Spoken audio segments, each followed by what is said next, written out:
Bem, gente do Portal Contra a Prosa, hoje sexta-feira, 1º de agosto, fazendo muito frio, chovendo aqui em Heliópolis, o inverno do jeito que a gente gosta. É uma pena porque as estradas estão esburacadas, está um caso sério.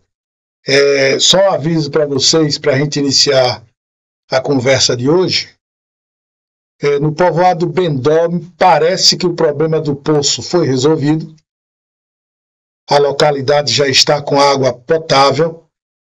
Entretanto, ainda não foi resolvido o problema daquelas pessoas que ficam mais afastadas, um pouco no alto, e faltando apenas os canos para levar, a instalação dos canos para levar água até essas pessoas. Uma senhora da região disse que se chegasse até a porteira dela, ela já ficaria feliz da vida.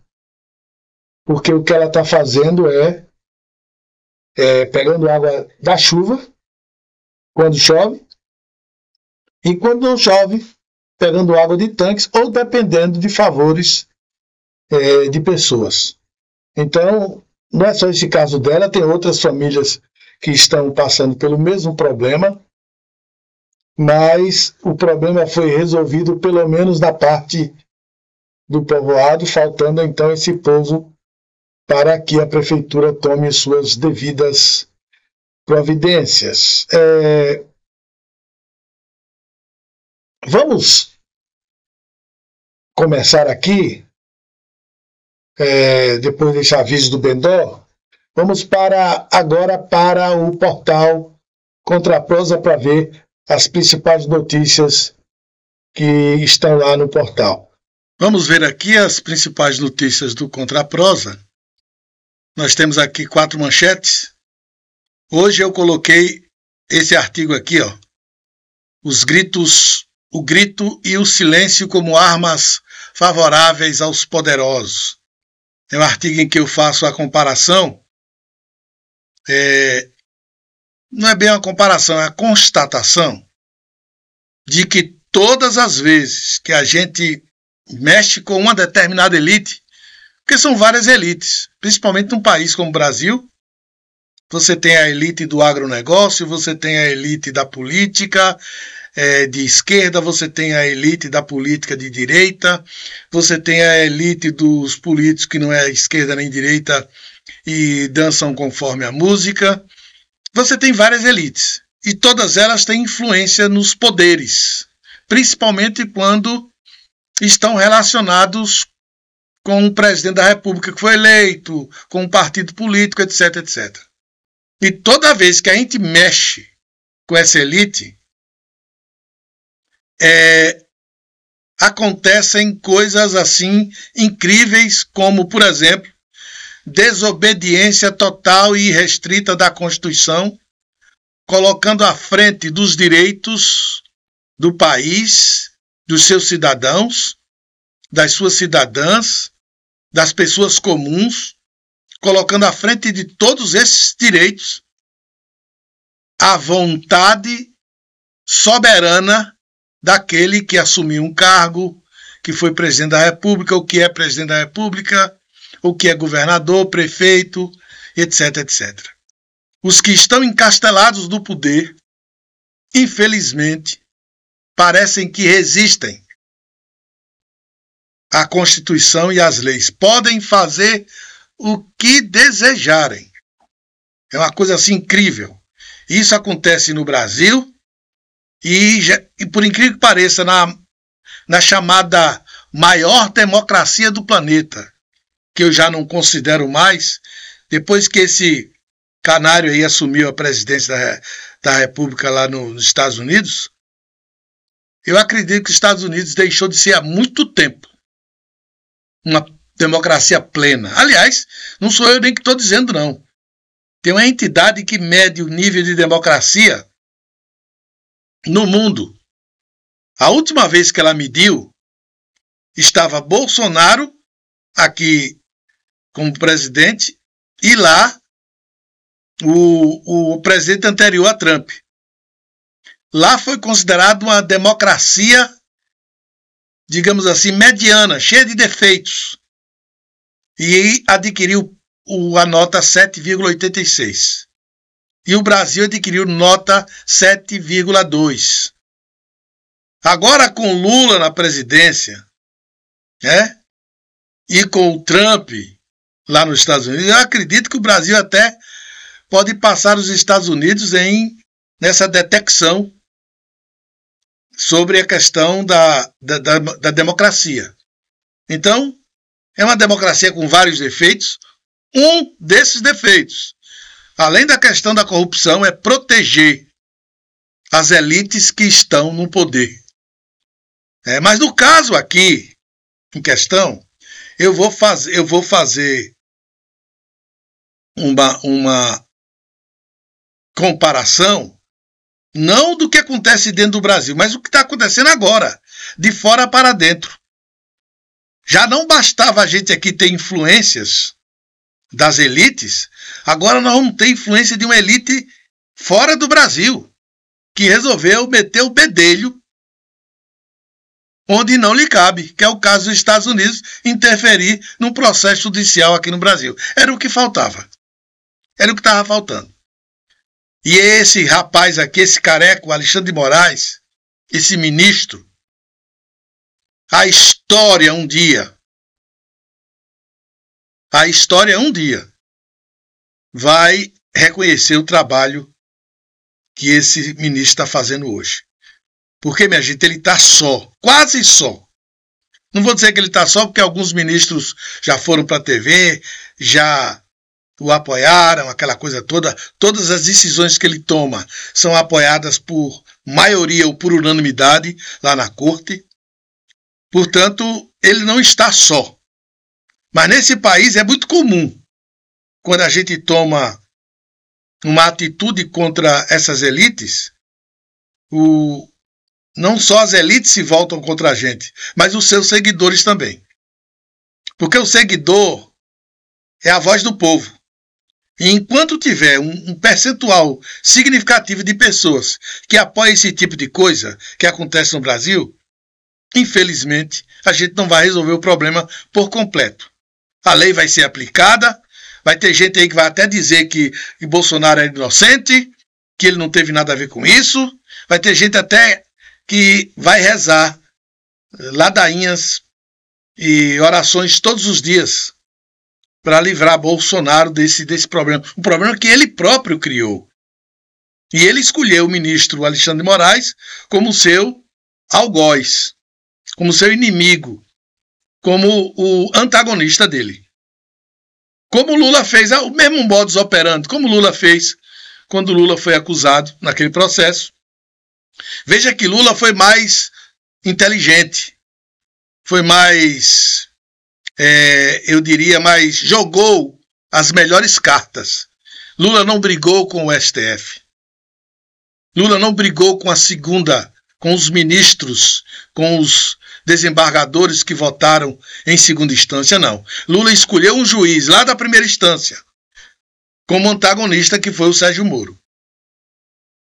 Se o Bolsonaro fosse inteligente, além dele fazer uma boa administração no país, que ele não fez, ele colocava o Sérgio Moro, já que ele tirou o Sérgio Moro como juiz para virar ministro dele, ele colocava Sérgio Moro no STF. E hoje talvez houvesse um equilíbrio, mas não, ele resolveu atacar, né? Também o Sérgio Moro, que foi atacado pelos dois lados. E se não se elegesse senador da República, estava hoje completamente esquecido. Lula foi bem mais inteligente. Trump e Bolsonaro resolveram escolher o ministro que não vai arredar o pé. Quem conhece o histórico de Alexandre de Moraes sabe que isso aí para ele, lei Magnitsky, que você imaginar, não pega, porque ele se preparou para ser esse ministro que vai bater de frente com todos aqueles que lutem contra o sistema judicial brasileiro. E também, claro, contra as instituições. Mas aqui está um artigo, uma crônica que eu coloquei hoje. Gostaria que vocês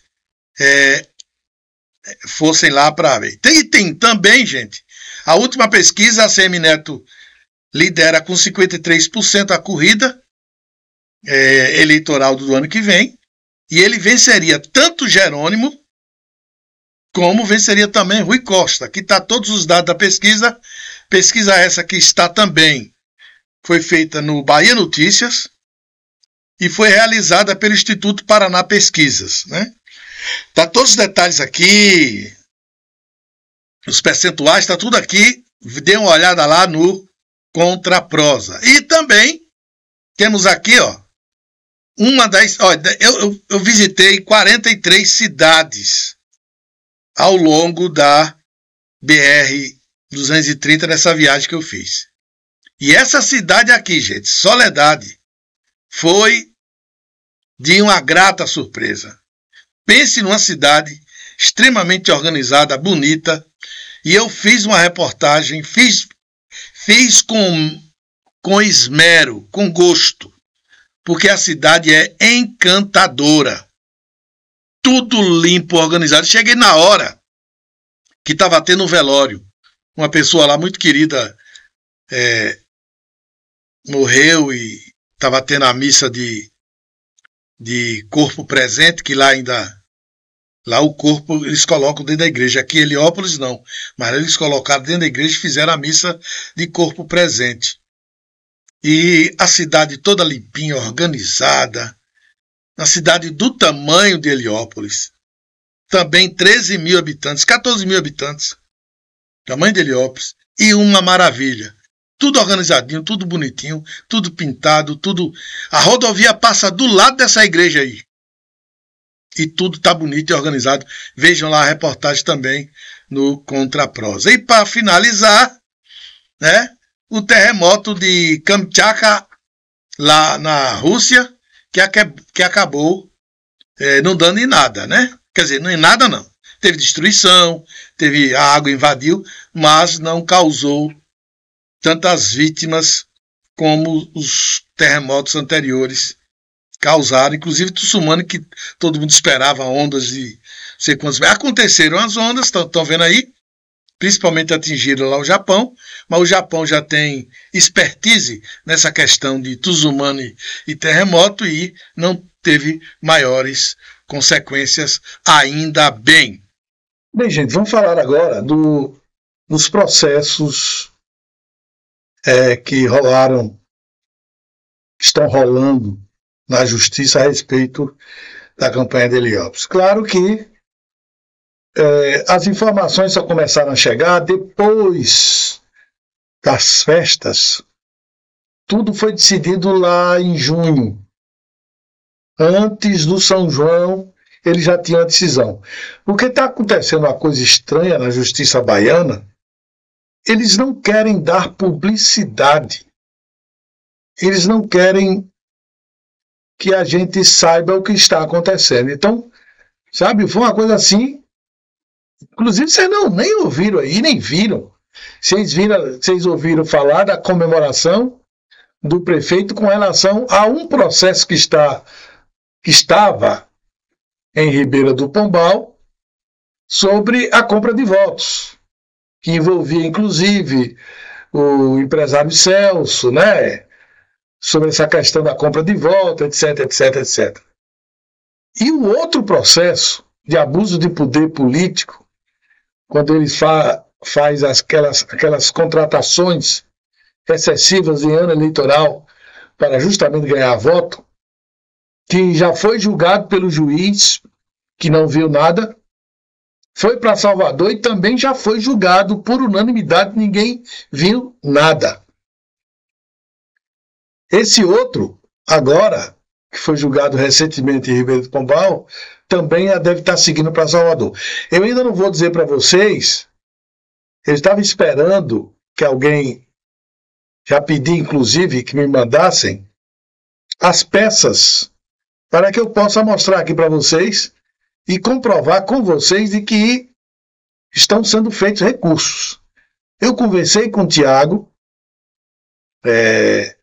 Tiago disse que o que aconteceu já era esperado, né? Já era esperado, e que será difícil reverter qualquer situação na Bahia. Eu perguntei a ele também por que, quando a decisão saiu, eles não entraram logo com o recurso para ir direto para Brasília, já que há uma desesperança generalizada que estas coisas possam acontecer por aqui. Tiago então me disse que isso aí é obrigatório. E é uma estratégia do advogado Alain Lima de chamar a atenção da corte para o que ela fez. Porque ela foi contra a súmula 73, por exemplo, no caso das vereadoras fakes. E a corte foi também contra uma coisa óbvia. Mais de 60% das contratações aconteceram em ano eleitoral. E dizer que isso aí não é motivo? Não é motivo para se caçar uma candidatura eleitoral? Inclusive, a jurisprudência do próprio TSE caçou prefeitos, inclusive, com pecados menores que este. Então, o que realmente existe, minha gente? A gente tem que ter muito cuidado com as palavras nesta hora, porque vamos imaginar. Eu vou, junto com vocês, pensar da seguinte forma. Imaginem vocês um grupo político que chega ao poder e amarra os três poderes num só. Distribui benesses aos outros poderes e todas as decisões não podem ser contra o status quo. As decisões tomadas pelos poderes não podem ir de encontro aos interesses daqueles que estão no poder. Porque eu não estou dizendo que isso acontece. Eu estou dizendo a vocês para a gente imaginar isso. Porque vamos tentar entender como é que o juiz de Ribeira do Pombal encontrou na única candidatura eleita pela oposição, pelo PT, PCdoB, etc., o único vereador eleito com uma única candidata fake, e vamos ser sinceros, era fake mesmo. O juiz não errou ao caçar o mandato do vereador, ao caçar a candidatura e, consequentemente, derrubar a chapa inteira.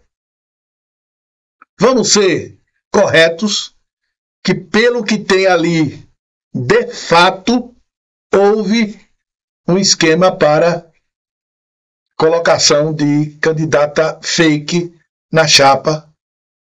Vamos ser sinceros. O juiz não fez nenhum absurdo. O juiz seguiu a súmula 73. Mas, minha gente, se nós pegarmos o caso de Heliópolis, se nós pegarmos os casos das candidatas do MDB de Ribeira do Pombal, alguns até são, sabe, de provas que possuem provas infinitamente mais robustas do que aquela candidata da oposição em Ribeira do Pombal. E o juiz achou que não houve nenhuma infração à cota de gênero. É isso que é estranho. Sabe? É isso que é estranho. Porque um juiz, seguindo a lei, caçaria todas as candidaturas de vários partidos na nossa região que não conseguiram completar, porque não há interesse. Vamos pegar o caso aqui do MDB de Heliópolis. Os próprios vereadores chegam para a gente e dizem: fulano de tal perdeu a eleição porque o grupo não se fechou em torno dos nomes. É isso que eles fazem. Eles arquitetam a reeleição daqueles do grupo. E eles fazem tudo isso numa boa. Até no caso dos votos vindo de fora, eles souberam distribuir esses votos para que esses votos não fossem em branco, não fossem para terceiros. Eles se organizaram para que os mesmos se elegessem. E deu certo. Deu muito certo. Então eles não querem que essas candidatas coitadas fossem eleitas. Eles não queriam nem que elas fizessem campanha. Por isso elas não fizeram. Simplesmente emprestaram o nome. Até a prestação de conta é copia e cola. As duas candidatas, a prestação de conta é exatamente iguais. Inclusive os valores. Mas o juiz não viu. Não seguiu a súmula 73. Aí vai para Salvador. Imaginemos vocês que uma corte se reúne e diz o seguinte: olha, o que o relator decidir, todo mundo vota. Foi isso que aconteceu. Ninguém está questionando. Ninguém está levantando a voz. Isso aqui está errado. É só, cumprir a tabela e acabou. A nossa esperança é que lá em Brasília caia na mão de um ministro que resolva olhar os fatos. Se ele fizer isso, não tem erro. Não tem como dar errado. São duas coisas que devem acontecer com esses processos que estabelecerão o futuro de Heliópolis ou a continuação de tudo que está aí. Se houver revisão eleitoral,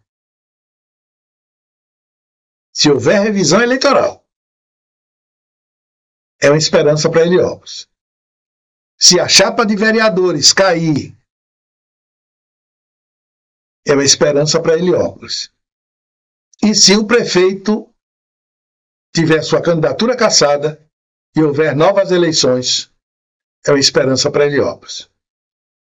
Se nenhuma dessas três coisas acontecerem, esqueçam, o município vai continuar do jeito que está. A vice-prefeita atual pode preparar o vestido para a posse no futuro, e a próxima eleição será em 2028. Ficará 5 anos sem direito à reeleição. A reeleição já acabou finalmente. E quem indicar... essa semana teve uma pessoa que disse que o nome de consenso... Falou comigo. O nome de consenso do grupo que eles chamam de Pardais não é a Simone, a vice. Estão preparando o professor Aguinaldo para ser o substituto de Mendonça.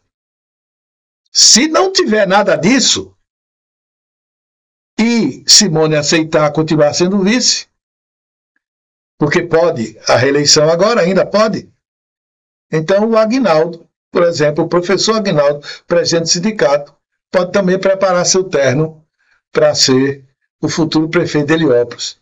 Porque o dinheiro, a mentira e a incompetência vão continuar dando as cartas aqui em Heliópolis em nome da conveniência de cada um dos que fazem parte do grupo.